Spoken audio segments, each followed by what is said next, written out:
What's up, everybody? I'm back up here and I'm gonna give y'all a rundown of what I be seeing up in here. It don't look any different. I don't know what that man did. This is all he accomplished. In all that time, he bent 4 pieces of pipe and cut 5. I don't know, progress is slowing. May have to have a talk with the troops, you know what I mean? Anyway, he assures me that he's gonna maybe start welding today. Assures me that maybe. There you go. All I can say is sometimes you gotta let it be. Yep, here we go.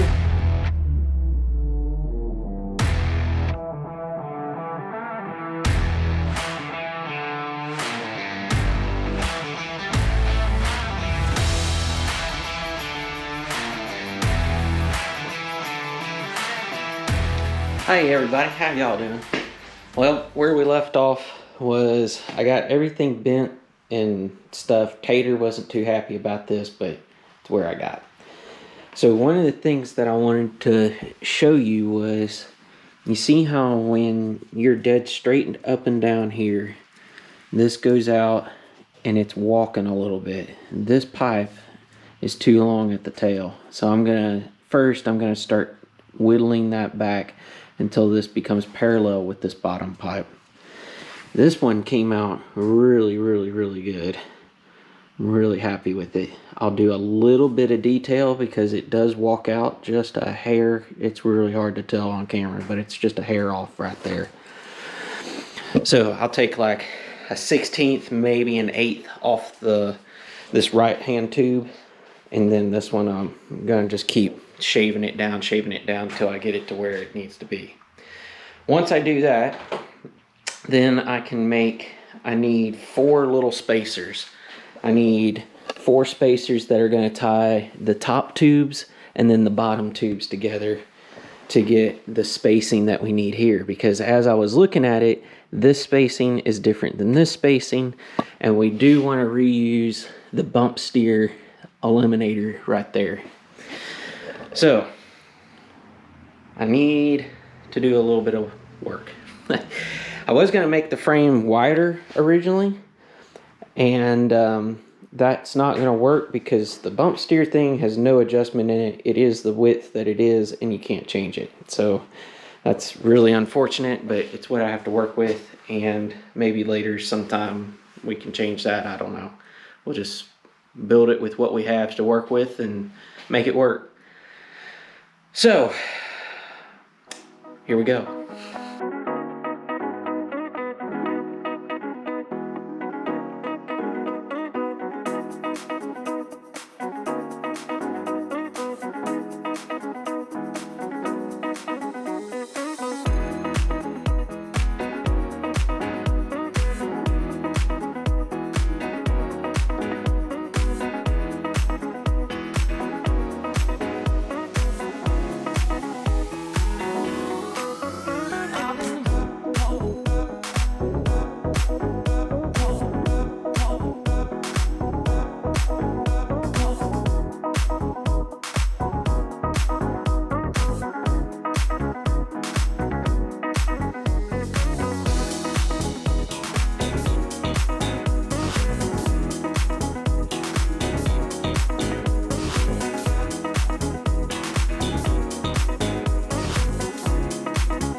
Well, that was fun. Nearly took my finger off getting that one cut. But let's go measure and see how this is looking.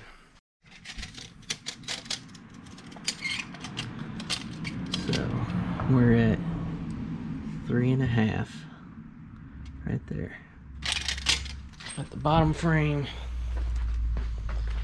And then my test piece is at 3.5 and 3.5. Bingo. Money. That's how we like to do it. One time. So, I got my other spacers cut. And while I was cutting those, I was standing over there thinking, maybe, I think I'm going to go ahead and weld this stuff in. Just tack it for now. I won't weld it solid. That way everything kind of stays the way I want it. And as I'm, because these will be flared out from each other. And when I'm doing that with these pieces, all of this will stay straight. So I think I'll go ahead and begin just tack welding this stuff together and get it squared off as best that I can using the floor and whatever else I can find. So we'll see how this turns out.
Alright, so I got everything tacked in here except these pieces. We're going to do these next. So, as you can see, maybe a little better from this way, it splays out in the front. See that?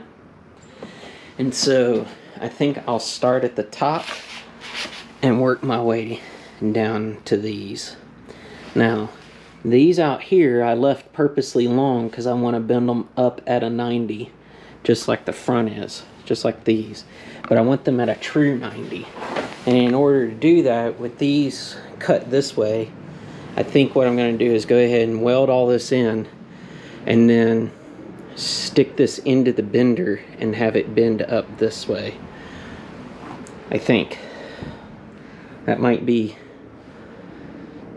I don't know, a bit tricky, but I'll see. Between now and then I could change my mind. You just never know. So I guess we'll do these guys real quick. Actually, you know what we could do, since these aren't burned in, but this is the angle that we want, I could put one of those rotation gauges here on each side, zero it, and then I know that it's the x-axis, and then the y will bend at a true 90. Maybe that's what I'll do. See, I just need to talk to you guys. Alright, let's go. So before I bend the tails down here, I went ahead and set the engine up on here. And I did this for two reasons. One, I wanted to make sure that I had clearance here for our gear, which I do. Our sprocket has plenty of clearance, and I can actually go back some if I needed to. I've got lots of room up front, which is what we wanted. And then we have clearance for our shifter, which is also what we needed. And so when I set all this up here, I realized the frame is sprung just a little bit. This one isn't touching the ground, but that one's not touching either, but it's really, really close. So I think I'll kind of go with this. I think I kind of like this, the way it looks. I think it's going to work out the way that I'm thinking, but you never know, right? So I went ahead and marked my bends. I'll probably put the degree angle thing on it, the angle cube, and then we'll make those 2 bends, put this all back together, tack everything, and then we'll start working on motor mounts. Maybe motor mounts, maybe the suspension mounts. I don't know. I guess it really doesn't matter. But maybe suspension mounts would be better first, because then if the motor's got to go up a little bit to clear anything, we can do that. But, alright, so here we go for that.